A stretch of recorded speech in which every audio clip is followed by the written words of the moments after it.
kandi nzi uko ivuga niramuka ivuze nzamenya kwivuza ndanywa izo nzoga nkishima akanya gato bugacya nkisanga nongeye kugira ikibazo ngagusomera Zaburi sinzapfa nzakira kugira ngo bivuge imirimo y'Imana yakoze ku buzima bwanjye umwumva ijwi rambwiye ngo ejo ntuzagaruke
Wow, mwongeye kandi kwirirwa neza. Twagarutse uyu munsi mukuri na Francis. Iyi ni inshuro ya kane. Inshuro ya kane mukuri na Francis. Mu gice rero cya kane mu byo tugiye kuganiraho hari benshi bagiye bavuga ko batanze, ariko uyu munsi noneho cameraman yabyemeye, director yameye ko uyu munsi ngaragara. Ariko ikizima nuko turi bazima twese kandi tubashima Imana. Mbona no kongera kandi kwakira Mr. Francis Zahabu. Ndagushimiye. Yakoze cyane. Umeze neza? Nukuri yashimye. Utazashira mami wanje we, mami wanje shizwe image yawe, ishusho yawe nk'umuntu w'umustar tuzi. Kino movie ufite indi mirimo akora bijyanye na fashion, ufite ishusho abantu tukuzi. Wisanze mwitorero babyifashemo gute? Ese habayeho kumva ko igitangaza cyabayeho, bakwakirana igishika nk'uko abarundi babivuga, bavuga ati wow aje mu itorero turamwakiriye, byagenze gute? Gufatanya hamwe n'umurimo w'Imana noneho. Icyo nkunda nuko hamwe n'umurimo w'Imana. Nje ikibi nuko nari kugenda wenda nigize ubundi wundi. Ahubwo mbasha gutandukanya ibintu. Niba mu buzima busanzwe ndi umukinnyi wa filime, ni kwa kundi Paulo yabambaza amahema. Ndagenda nkabambaye amahema yanjye neza, ariko nkaza mu nzu y'Imana mu rugo akora umurimo w'Imana nk'uko mbisaba. Urumbeje ngo ko banyakiriye n'ibyo banyakirije urukundo umunsi ku munsi. Ikindi harimo abantu batangara nyine twabonye kanaka, ariko ikibatangaza ntekereza cyabatangaza ni uburyo bamubona babyumva. Ntabwo ari wa wundi nyine wagakwiye kuba ashamaje muri ibyo uvuga by'ubusitari, kuko mu nzu y'Imana ntekereza cyangwa mu murimo w'Imana twe turi abaca bugufi, twamagariwe guca bugufi, twamagariwe gukorera Imana nta bindi, nta kwiyumva, nta kwihimbaza. Rero ijambo niryo rituyobora. Ntekereza n'abandi rero bamwe ababibona ni itorero ry'abasirimu bavuga ati ni kanaka, ni ibintu bisanzwe. Ariko hari n'abandi cyane ariko ngiye nkunda kubibona mu twana, abana nibo beza, ahitaza nta kwihagarika, kaguhobera kagufata, ukabona ni umunezero, ukabona ni ibintu byiza. Gusa rwose ni ikintu na experience nawe ati se burya birashoboka ko wa muntu tubona mu mafilime yaza akaba umustar akamera gukora umurimo w'Imana, nkora umurimo wa protocol. Se birashoboka? Yes, birashoboka cyane.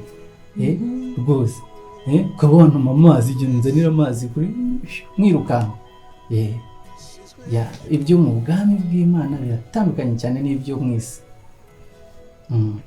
Ndanywa izo nzoga nkishima akanya gato bugacya nkisanga nongeye kugira ikibazo mu gihe nari nayobeje ubwenge ariko zanshizemo ibibazo, cya kibazo kiracyahari.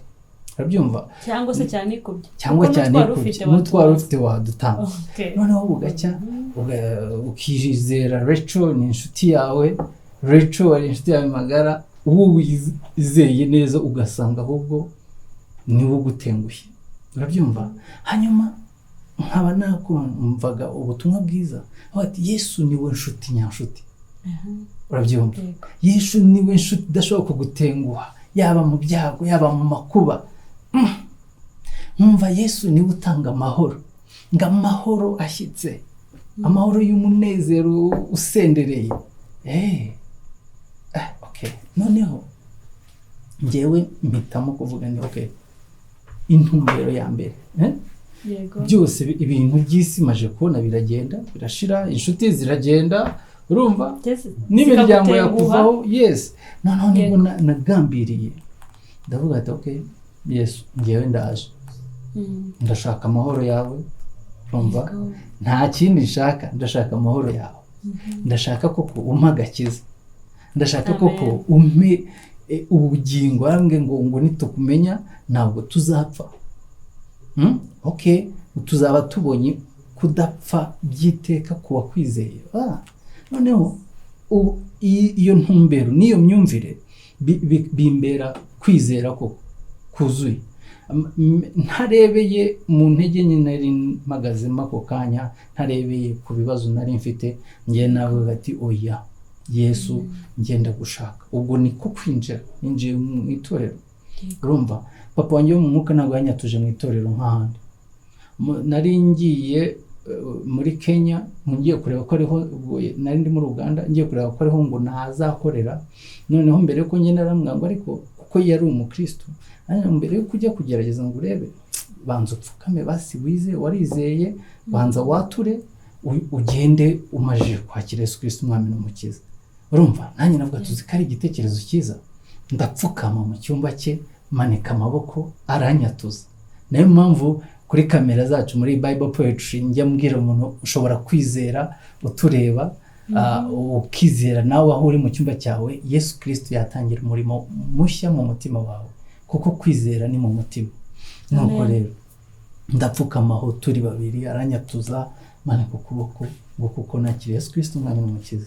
Ntangira urugendo, naragiye mara ibyumweru 2 ndagaruka nkomeza mu itorero yasengeragamo. Niko rero natangiye ku experiencinga kugirana umubano n'abana bo mu itorero, ingingo zo mu itorero banyakira, yitwaga For Gospel International Ministry Church. Hanyuma urwo rugendo nibyo ndi kukubwira, iyo ntumbero nari nararangije kuyigira.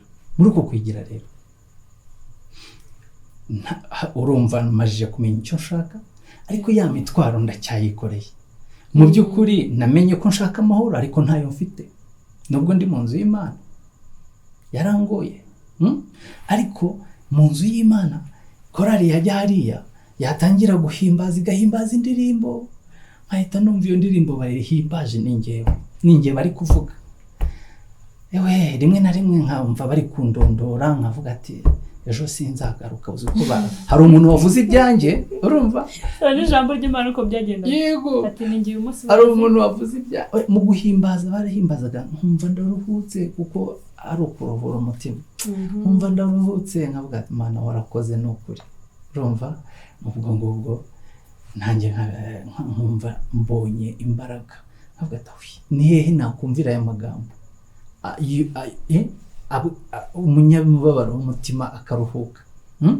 Hajyamo ijambo avuga ibintu mugira gutya muri abanyabyaha, nkumva bari gukanda handi ku byaha byanjye. Noneho nkahita mvuga ati ase uriya mugabo yamenye ibyanjye gute?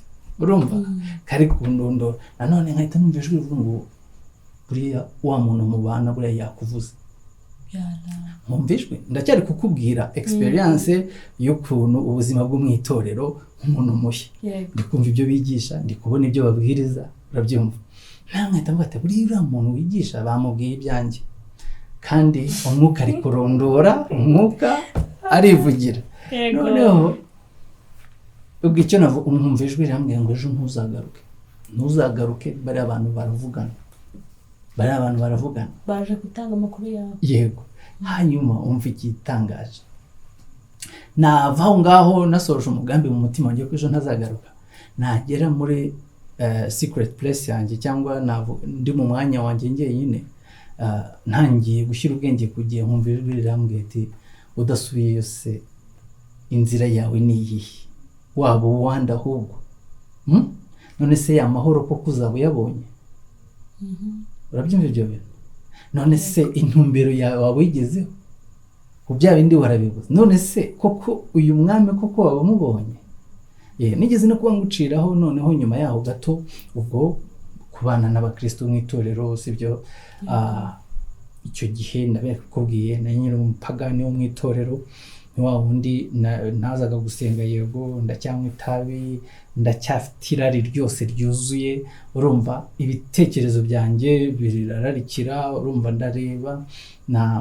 muri njyewe inzika ziruzuye buri kintu cyose kiboha umutima kindiho za karande ziruzuye ndaboshye urumva ariko harimo akadirishya gato ko kureba ko kumva ijwi nanareba nkabona hari abantu beza bo mu nzu y'Imana nkagirira umugambi wo kuvuga ngo ndashaka kuba nka bano bantu urabyumva abo bantu rero impamvu yatumye mbashaka nabaye abo bantu nabareba gutya baraza baransuhuza Francis amakuru yawe ni meza ubwo nkahita nibuka ntabwo njye byanjye bameze neza ubwo buri muntu wese namurebaga nkamba yambera umutabazi urumva urabizi umuntu urushye abasha yakutura no kukumva okay ibyo byose ariko abakozi b'Imana mu nzu y'Imana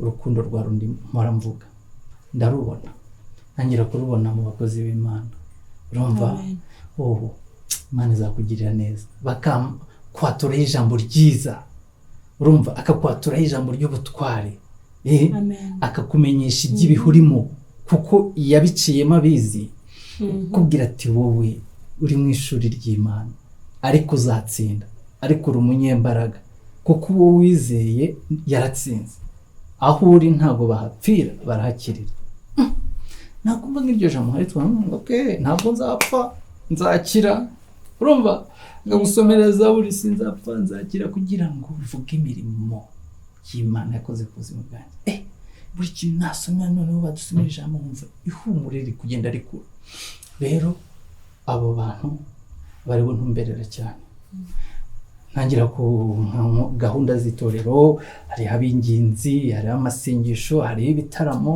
ukagenda uhura na bene so benshi hakaba harimo bamwe muri abo babandi umuza mugahura bitanu genda urye amenya ati Imana itanga amanu Imana niyibeshaho urabyumva ko ndagatahanye wowe akabikora we ntago abikubwiye wagera imbere ukumva ngo Abisirayeli mu butayu batungwaga n'amana kandi bari bemeye kuyirasa aho kandi ndashaka kukamenya ariko uri mu gihe cy'ubutayu ndi mu ishuri ry'Imana umwana w'Imana tungwa n'Imana iyi ni Imana ako nako nkakanota urumva ubuzima bwo kwinjira mu Imana mu minsi ya mbere ni ukwiga no kumenyeshwa ibihe no kumenyeshwa impamvu wahamagawe urumva ukagenda wiga gukomera umara gukomera ukamenya ko utahamagawe kubwo bwawe gusa ahubwo hari benshi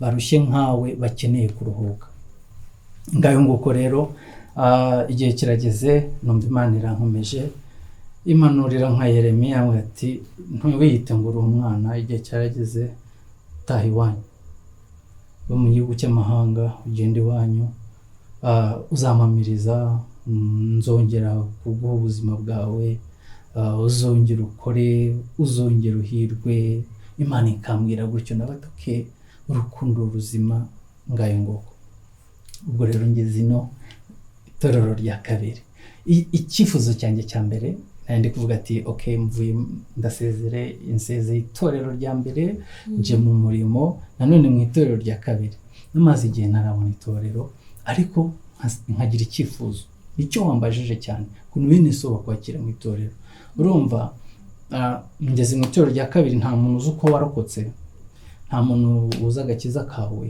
urumva ntabwo waturiye muri iryo torero ni urugendo rw'abakristo harimo n'abagukemanga nicyo cyari ikibazo wambajije ariko nicyo nshaka kugusubiza njyewe gukemanga n'ubu aka kanya hari abagukemanga wowe nagira ngo bimenye nta nubwo bazahagarara kugukemanga n'ubu n'aka kanya hari uwunkemanga ariko hari ugukemanga wowe nawe muziranye ari we uwaguhamagaye uriya iyo mutari kumwe gutya ubwawe mu mutima wawe urabimenya nuko rero mu kuza tugenda ari nkomeye nyine kuko hari ijambo rindi ryakomezaga kunyobora ubu mbere yuko ntabwo nigeze mu bintu byose nagambiriraga buri gihe mu myanzuro mfata nkunda kubwira Imana ati ntaba ari njye ahubwo aba ari wowe amen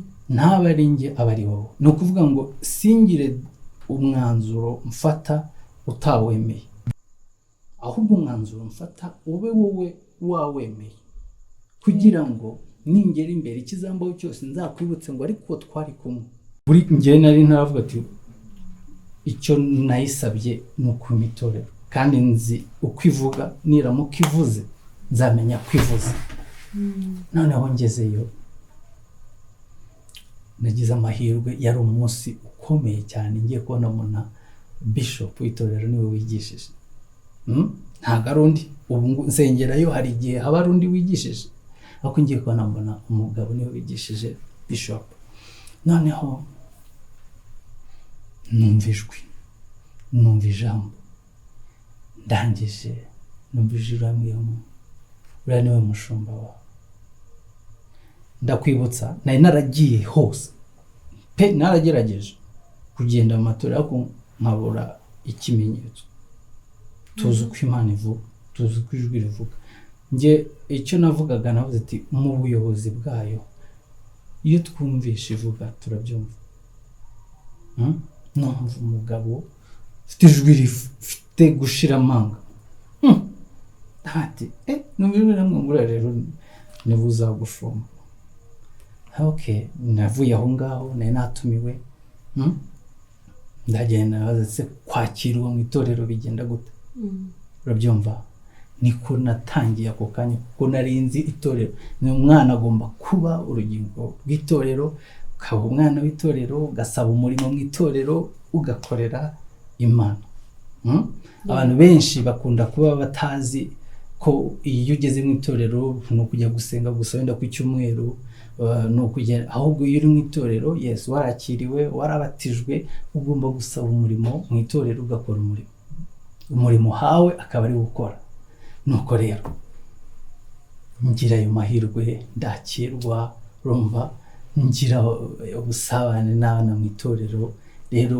niho ngana kuri cya kibazo mu itorero ni rigari kandi hagomba kubaho kumva iyo ubonye umuntu ushobora guhura n'umuntu koko akaba yagushidikanyaho ko ntazi ubuhamya bwawe urumva ubuhamya nibwo butuma umuntu yemerwa cyangwa ntiyemerwa kandi ubuhamya ari igihe biva mu kuvuga bikagomba kugera no mu bikorwa yego Yesu nawe niwe wabivuze tese Petero niba utaranyizera ku byo mvuga se ntushobora no kwizera n'ibyo ubona nkora rero abakristo tuba dukeneye guhuza ibyo tuvuga tukabihuza n'imirimo amen rero ngira umugisha mpabwa itorero n'uyu munsi niryo torero ryanjye ndacyafite ababyeyi kandi banshumba neza mu buryo bw'umwuka buri munsi numva ijambo ry'Imana nkumva ni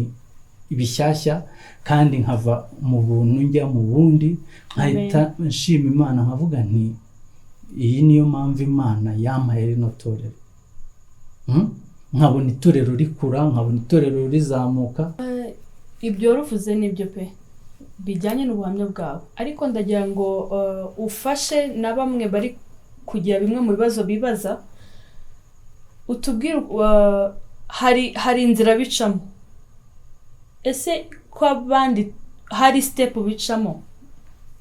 Muri icyo gihe watubwiye byumvikana ko nta gihe kinini wamaranye n'uwo nabyita père spirituel wawe cyangwa se papa wawe wo mu mwuka, sibyo? Nta gihe kinini cyaciyemo muziranye cyangwa se kwigisha cyangwa se gutoza. Wabashije gusobanukirwa gute ibijyanye n'ijwi rishobora kuguha orientation yo kumenya iryo torero bivana amarangamutima, kuko mu badukurikiye harimo abemera mwuka wera kwabaho, hari n'abataramwemera kwabaho, hari abafite nabyita ubusobanuro bugiye butandukanye, kuko bitewe n'igihe watubwiriye ntago yagutoje igihe kinini muri kumwe. Ibyo nubashe kubisobanukirwa gute cyase kubitandukanye iryo jwi ryabikubwiye?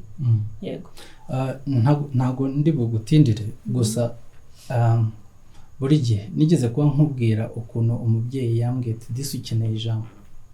Ngewe muri urwo rugendo twabanyemo nagize inyota yo gushaka ijambo. Buri kintu cyose kiri mu ijambo ry'Imana, inkuru zino dusoma muri Bible poetry, ntabwo ari inkuru nk'izindi, ni umwuka w'Imana. Ahubwo ibyabaye kuri Paulo, ibyabaye kuri Yeremiya, iyo usomye Yeremiya kuvuga ati ngiye byagenze gutya niyita umwana, Imana irambwira ati ntabwo uri umwana ahubwo kora gutya, kiza amagambo yanjye ku kanwa kawe. Icyo gihe ukamenya igihe nawe se mu by'ukuri ngiye witaga umwana amaje kumenya Imana. Okay, uko akundi Yeremiya yumvaga ijwi ry'Imana, nanjye iyo nsomye ijambo ry'Imana mba numvisha Imana. Rero mbisanisha na cya kibazo na ya step yindi ngiye gutera, nkamenya igihe cyageze, iki ni igihe cyo kujya mu rugo, igihe cyageze ni igihe cyo kukubwira ngo uri fiancé wanjye, se wanyemerera tukabana. Urumva ijwi ry'Imana iyo wemera rikakuyobora, rikumenyesha ibihe, rikakumenyesha icyo uvuga n'icyo ugiye gukurikira. Ni nguko rero uko nagiye menya ngo ese uriya yaba ari we. Numvishe, narebye, nkatera intambwe. Urumva ni bya bindi bifitanye isano no kugira intumbero ku mutima. Nkuko ese nakubaza, umuntu utari wakamenya iryo jambo agira intumbero yo kumenya amahoro, kuvuga ngo ngenda shaka amahoro yo mu mutima. Niyo mpamvu Imana ifitemo umugambi, ukamenya nti ngenda shaka amahoro yo mu mutima, ngenda shaka umbere inshuti nyashuti. Ndumva gisubije mu buryo. So mbonera no kubwira cyangwa se mvuga iki kintu, gukorera Imana nta limite igira. Ushobora gukorera Imana mu nzu y'Imana cyangwa se mu kindi kintu ukora. Birashoboka ko uri umucuruzi wakorera Imana aho hantu uri, ukabera imbuto nziza z'abakristo cyangwa se z'abizera, ugakorera Imana. Waba uri umucuruzi, waba uri umwarimu, ahariho hose uri ku musozi wose waba uhagazeho. Ngaruka kuri iki kintu kugira ngo ahari batumva ko ari mpaka mu nzu y'Imana, abaye bishop, abaye apotre, oya, aho uri birashoboka ko ari Imana iri kugushaka, ko ari gukorera Imana. So dusoza rero, ni nk'irihe jambo ushobora kubwira abadukurikiye? Navuga ko ubuhamya buzakomeza, natwe hari aho tuzajya hari tukavuga ubuhamya bwacu, ariko by'umwihariko ni nk'ikihe kintu ushobora gusorezaho ubwira abadukurikiye muri aya masaha, niba nabyita kibakomeza cyangwa se kibereka ko uwo waba uri we wese Imana ishobora guhindura amateka yawe? Urakoze Rachel, nanjye ndagira ngo mbabwire ni murakoze. Rero iyi message ni message ikomeye cyane cyane kubijyanye n'uyu murimo. Ukuri na Francis ni ikiganiro kizahoraho. Kuri na Francis ni ukubaha Imana yaduhaye, ukuri guhoraho, ukuri ntikurangira. Ejo nkuko yarabivuze ngo ejo tuzagaruka dushaka kumenya ukuntu ijwi ry'Imana Imana ivuga. Ibyo byose ni ukuri, ariko ndagira ngo mbabwire ngo kuri iyi TV abantu bose bashonje bahishuwe. Yego. Nubwo yaba atari ukuri kwanjye, dufite abo babyeyi bo mu mwuka badushumbye kandi biteguye kuza kuduha ubuhamya, biteguye kuza kudusangiza ubunararibonye muri uru rugendo bagiranye na Yesu Kristo, kugira ngo icyubahiro cy'Imana gikomeze cyaguke kuba ku bwami bw'Imana. nibwo buhamya bwanjye, nibyo numva nshishikarijwe kuvuga. Niba ari ikibazo kiriho tuzakomeza kuvuga kuri iyi channel. Ikibazo si umuntu utaramenya ukuri, ikibazo ni uwakumenye ugukerensa, ni uwakumenye utuma izina ry'Imana rituka. ubu twongere twivugurure. Imana ntihabwe icyubahiro. Urakoze. Amen. So nitwasoza rero ngo tugende utavuze iki kintu. Umwami niwe wenyine, Yesu Kristo, utanga amahoro mu mutima, niwe uhindura amateka. Ubaye udukurikira muri amasaha utarakira umwami n'umukiza ubugingo bwawe, birashoboka cyane ko ugifite andi mahirwe yo kuvuga ngo mwami Yesu ndakwakiriye. Ubaye utaramwakira, wamfasha ugasubiramo amagambo: mwami Yesu, ngarutse imbere yawe, ndakwemereye ugenga ubuzima bwanjye uhereye umunsi, ibya kera kuko utakibasha kubyibuka ukundi, unyemerere wakire ubugingo bwanjye, nanjye ndabyemeye, unyobore uhereye umunsi.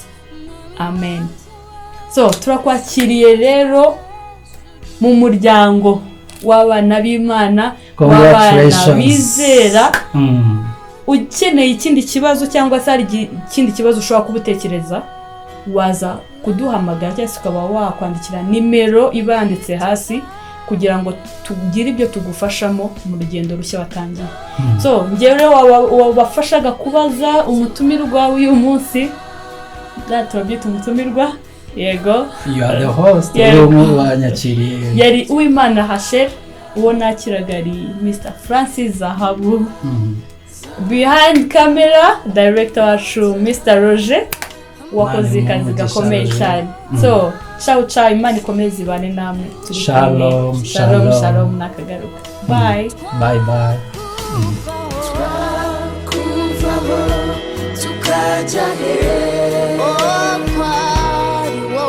Kwari wowe,